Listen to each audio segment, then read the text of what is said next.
83% of marketing and communication professionals report burnout, which means that you are not alone if you've experienced it. There are tons of articles on how to tackle burnout and how to avoid it in the first place, but everyone's story is unique. And I want to share mine. At the beginning of this year, I crumbled. I became cynical about my work. I felt drained. I felt empty.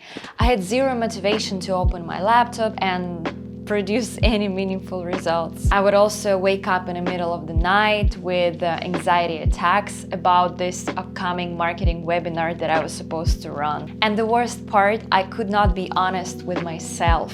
I could not admit that I was approaching burnout. Spoiler alert, I have recovered.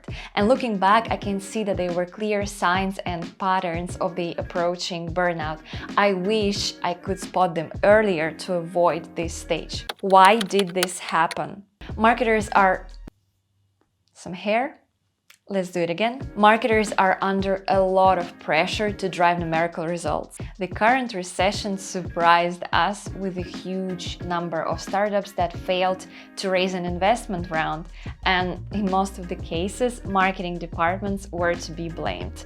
Sometimes directly, sometimes indirectly, hence the immense amount of layoffs among marketing departments as well. And reason number two, marketers deal with a lot of ad hoc work, especially in the midst of the recession that we are experiencing right now. Also, I worked for a marketing agency where ad hoc is sort of wired into the DNA. So, how to deal with burnout? And nope, you're not going to hear something like just get some sleep. Set clear goals for yourself and your team.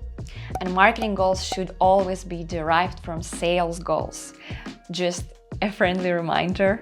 And also always calculate your unit economics to forecast the success and long-term sustainability of your marketing projects and your marketing campaigns. Prioritize your tasks and focus on one thing at a time. So like I said earlier, the amount of ad hoc tasks was driving me nuts. So I started looking for a way to say no to some of the things, some of the tasks and projects that simply waste my time and that don't bring any results to the company. So what I can recommend is this approach called Eisenhower Matrix. Eisenhower Matrix. Eisenhower Matrix. It's a way to help you organize your workload and identify which tasks are urgent and which ones can wait. So what you can do is, for example, at the beginning of each week, sit down and break down your tasks into 4 baskets. The first one is the most urgent tasks. The second basket contains the tasks that can be scheduled for later.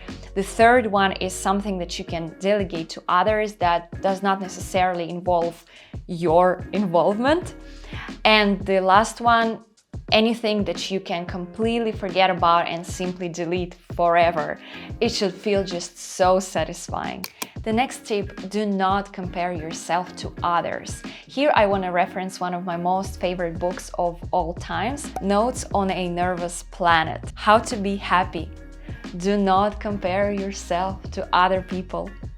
Do not compare yourself to other people. Of course, it's super easy to fall into the trap of comparing yourself to others, especially in the competitive world of marketing. However, this could be counterproductive and lead to burnout.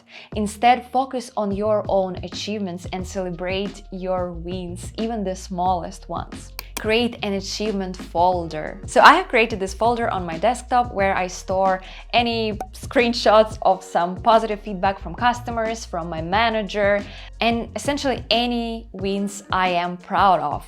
I actually browsed through my folder recently and it hit me that I completely forgot that once I've written this article on blog SEO that organically outrank Forbes, HubSpot, and other big players in the industry. Isn't that amazing to remind yourself of these amazing things you've done in the past? The next one, take a damn break. I booked a flight to Bali and let myself do completely nothing for a month. I have to say it was not easy, as I'm a person who constantly thinks about marketing and generates new marketing ideas. even on weekends. I know that's bad. So I forced myself to do literally nothing, and by that I mean watching sunset, walking by the ocean, eating good food, staring at the sky by the pool, hanging out with monkeys. And remember, for example, renovating your house is not a break because it still requires some sort of responsibility. So taking a break essentially means doing nothing. Staying in bed for a few days watching Netflix counts. Whether it's a week or a month, or for some people it could be half of a year, but taking a break is crucial to your healing journey. The next one, quit. Unfortunately, quite often a burnout for marketers is caused by internal conflicts at work. It could be a misunderstanding between your sales and marketing departments, or simply a misalignment between you and your manager. And here I want to reference another book that influenced me a lot, The Art of War by Sun Tzu. He will win who knows when to fight and when not to fight. So if you've tried everything and you realize that nothing's going to change at your company internally, it might be a drastic step, but it's worth considering quitting.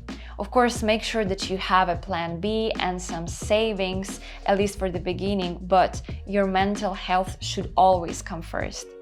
And also, even in today's crazily unstable economy, there are still tons of marketing job openings, so you're definitely gonna find a new adventure. In my case, I just realized that the agency life is not my cup of tea and I have to move on. The next one, get professional help. I started doing therapy once a week and my life will never ever be the same. So you don't necessarily have to talk to a therapist, it could be a coach or a mentor, but any professional help is a must here. Remember that burnout is a real issue and there is no shame in seeking help.